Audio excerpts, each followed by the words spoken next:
करवीर तालुक्यातील हणमंतवाडी या गावात मधली गल्ली परिसरात तिबिले आणि झांजगे कुटुंबीय एकमेकांच्या शेजारी राहतात.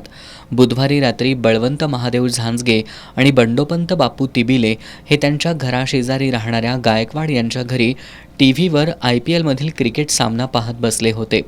त्यावेळी रोहित शर्मा आऊट झाल्यानंतर आता मॅच कोण जिंकणार या कारणातून बळवंत झांजगे आणि बंडोपंत तिबिले यांच्यात वाद झाला. यावेळी बळवंत झांजगे यानं काठीनं तर त्याचा पुतण्या सागर झांजगे यानं लाकडी फळीनं बंडोपंत तिबिले यांच्यावर हल्ला केला.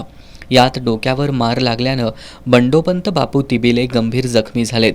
उपचारासाठी त्यांना CPR रुग्णालयात दाखल करण्यात आलंय. या प्रकरणी जखमी बंडोपंत तिबिले यांचे भाऊ संजय तिबिले यांनी करवीर पोलीस ठाण्यात फिर्याद दाखल केली आहे. त्यानुसार पोलिसांनी या प्रकरणी सागर सदाशिव झांजगे आणि बळवंत महादेव झांजगे या दोघांना अटक केली आहे.